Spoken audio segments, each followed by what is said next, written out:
Salut, c'est Marion et bienvenue sur la chaîne. Aujourd'hui on se retrouve pour une nouvelle vidéo et ça sera un point lecture. Je sais que je vous ai déjà fait un point lecture la semaine dernière. Je voulais à la base mettre une autre vidéo cette semaine, mais vu la chaleur, à mon avis j'arriverai pas à tourner d'autres vidéos. Parce que là, au moment où je tourne, il fait juste 31 degrés dans l'appartement et je suis en pleine sueur.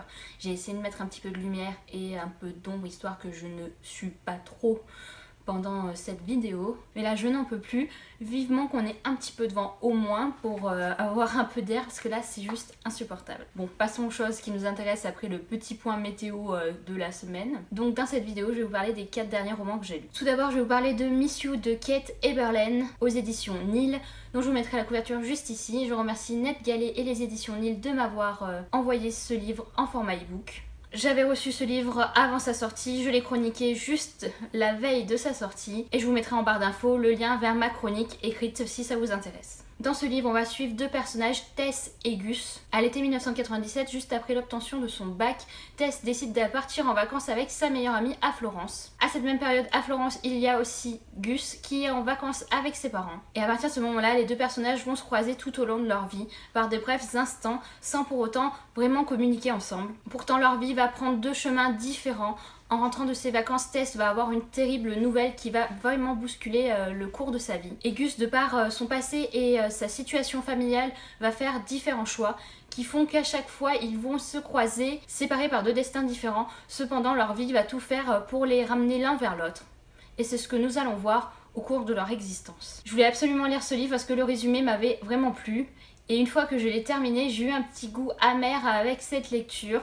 Je n'ai pas autant apprécié le roman que ce que je l'aurais espéré. En fait, on va suivre la vie de Tess d'un côté et la vie de Gus. Et en fait, je trouve que dans le résumé, on pensait qu'il allait y avoir plus de connexions, qu'ils allaient plus souvent se rencontrer et ce n'est pas le cas pendant tout le roman. À chaque fois que leur vie se croise, ils échangent seulement quelques mots. C'est à peine s'ils se remarquent l'un l'autre, à part pour Gus qui a l'impression d'avoir déjà vu Tess de nombreuses fois. Pour Tess, c'est une personne comme une autre. Ce que je n'ai pas du tout apprécié dans ce roman, c'est qu'en fait, les vies parallèles qu'on va suivre, on a l'impression que l'auteur nous raconte des vies sentimentales basiques. Et pour moi, je ne suis vraiment pas d'accord. Toutes les vies sentimentales ne se passent pas comme ça. Dans leur entourage proche, il va se passer des choses dont je n'adhère pas du tout. Par exemple, le fait de traiter de l'infidélité pendant un sacré moment du roman m'a gênée parce qu'on a l'impression que l'auteur voit ça comme une chose tout à fait normale, comme une chose récurrente et par lequel tous les couples doivent passer. Et ça, je suis juste super mal à l'aise quand on parle de ça parce que pour moi, l'infidélité c'est quelque chose de grave. Je ne supporte vraiment pas ce genre de comportement dans la vie, alors je ne supporte vraiment pas lire non plus ce genre d'histoire en roman. Cependant, j'ai trouvé Tess vraiment touchante. Il lui arrive vraiment des choses horribles dans sa vie et elle est toute seule, elle a personne à qui vraiment en parler. Alors que du côté de Gus, je trouve vraiment qu'il y a du gâchis au niveau de sa vie. Il pouvait tellement faire mieux. À force d'avoir fait des mauvais choix, je trouve qu'il est dans un cycle de vie qui pourrait être vraiment meilleur pour lui. Cependant, c'est tous ces choix qui vont faire qu'ils vont se croiser et se recroiser au cours de leur vie. Et au final, on se doute vraiment de la fin depuis le début, depuis qu'on a lu le résumé. En fait, j'ai pris ce roman comme une romance et pour moi, ce n'est pas du tout une romance, c'est plus un contemporain avec un petit peu de romance. On voit plus leur vie et ce qui en découle qu'une romance vraiment entre nos deux personnages. Et c'est vraiment ce que je regrette. Ensuite, j'ai lu le premier tome de Marketman, le tome 1, Rule de Jay Cronover aux éditions J'ai lu. Ça faisait un petit moment que j'en avais entendu parler, je l'ai acheté le mois dernier et voilà, je voulais absolument le sortir rapidement de ma palle. Et ça a été chose faite au cours du mois de juin.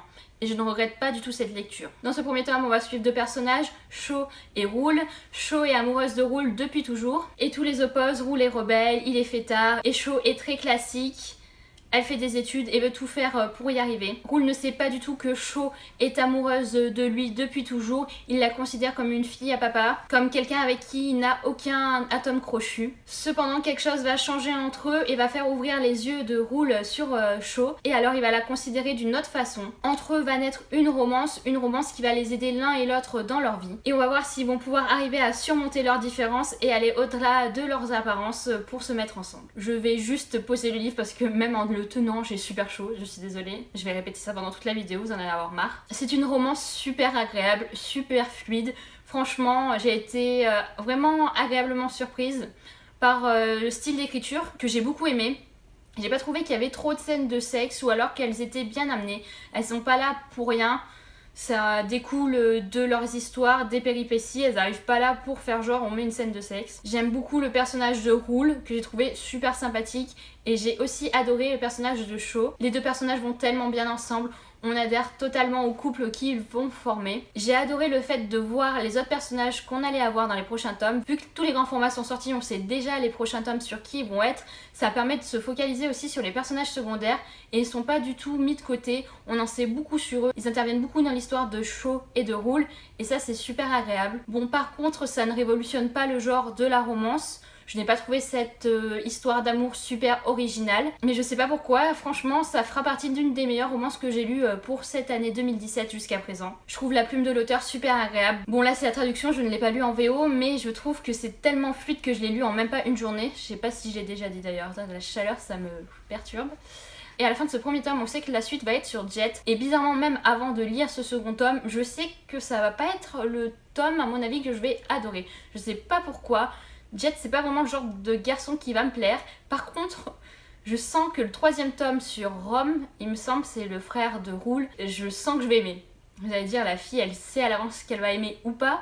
Mais je sais pas, j'ai un bon feeling avec la famille de Roule et j'ai hâte de lire la suite en tout cas. Et évidemment, avant même la fin de ce premier tome, je me suis procuré le deuxième parce qu'il fallait absolument que je lise le deuxième super rapidement. Et là, au moment où je tourne cette vidéo, le troisième va sortir sous peu. Et je pense que je vais le lire aussi début juillet. Ensuite j'ai lu avec Maud de la chaîne Délivre une fille et Marjolaine de la chaîne My Wonderful Universe, dont je mettrai le lien de leur chaîne en barre d'infos, le troisième tome des Ailes d'Émeraude, L'île des secrets d'Alexiane Delis aux éditions France Loisirs, collection Nouvelle Plume. Voilà, je voulais finir cette saga, je vous l'ai présentée dans les sagas que je voulais absolument terminer cette année et ça a été le cas. On était toutes les trois avec ce troisième tome dans nos pales et on voulait absolument terminer cette saga le plus rapidement possible et c'est chose faite à présent. Je ne vais pas vous refaire un résumé des Ailes d'Émeraude parce que j'ai l'impression que j'en ai parlé il n'y a pas si longtemps que ça en vidéo, donc je vous remettrai un lien vers une vidéo ou vers le résumé du premier tome parce que voilà, à force d'être blasé que je parle de ce roman là, je vais juste vous donner mon ressenti. En plus c'est un troisième tome donc je peux pas trop vous en dire sinon je risque de vous spoiler si vous voulez le lire. Ce que je peux vous dire c'est que j'avais vraiment adoré le premier tome. C'était pas vraiment un roman super original mais j'avais vraiment accroché à la plume de l'auteur, j'avais accroché à l'univers, j'avais accroché au personnage. Le deuxième tome était pour moi en demi-teinte, mais finalement après avoir lu ce troisième tome, je me dis que le deuxième tome était bien meilleur parce que alors celui-là, je sais pas, depuis le début ça ne l'a vraiment pas fait. J'ai eu l'impression que les personnages étaient bipolaires, qu'on ne les retrouvait pas du tout comme ils étaient dans le deuxième tome et même dans le premier tome du coup. Des personnages comme Gabriel, j'ai l'impression qu'il ne parlait pas du tout de la même façon. Il avait des tics de langage qui n'étaient pas du tout comme dans les tomes précédents. Donc j'ai vraiment pas compris à ce niveau-là. Je trouvais que les personnages étaient trop centrés sur eux-mêmes alors qu'ils n'étaient pas comme ça non plus dans les tomes précédents. J'ai trouvé l'intrigue un petit peu basique. J'ai trouvé qu'on était vraiment dans les clichés du young adulte. Et au final, il y a beaucoup de passages un peu mous pour arriver à cette conclusion-là, qui est pour moi pas vraiment une conclusion. Ça laisse une porte ouverte à l'auteur si un jour elle veut reprendre cette saga-là. Et je trouve ça dommage. On a l'impression qu'en fait, l'auteur, quand elle a fait des choix, n'a pas arrivé à les assumer jusqu'au bout. Et je trouve ça vraiment dommage de ne pas aller jusqu'au bout de sa pensée, alors que c'est son roman à elle. Apparemment j'ai entendu aussi qu'elle l'avait repris plusieurs fois car la maison d'édition n'était pas d'accord avec certains passages. Alors je me demande si c'est pas ces certains passages retravaillés qui font que pour moi ça a donné un mauvais dynamisme à ce troisième tome. J'aimerais bien savoir en fait ce qu'elle voulait vraiment dire parce que j'ai l'impression qu'on était un peu fermé, qu'elle avait pas le droit de faire tout ce qu'elle voulait et ça m'a un petit peu dérangée. On est un peu dans une saga qui par moments ressemble à Twilight. On a quelques éléments du young adulte qui reviennent et pour moi ça fait vraiment trop cliché. Donc c'est en demi-teinte que je finis cette saga là. C'est vraiment dommage car j'aimais beaucoup les personnages et j'aimais beaucoup l'univers. Je suis vraiment désolée si je vais rapidement sur les livres, j'ai pas du tout la notion du temps au fur et à mesure où je parle.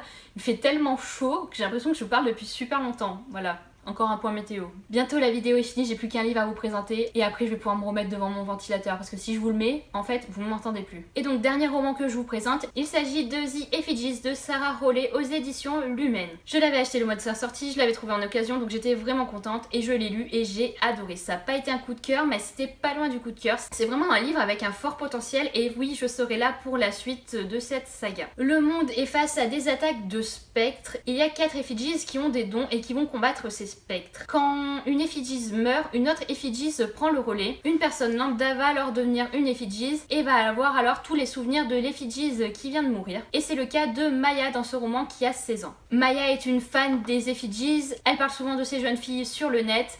Elle a même des préférences au niveau des effigies. Donc du jour au lendemain, quand elle se rend compte qu'elle est la nouvelle effigie, elle ne sait pas quoi faire parce qu'elle trouve qu'elle n'a pas le courage et la personnalité pour en devenir une.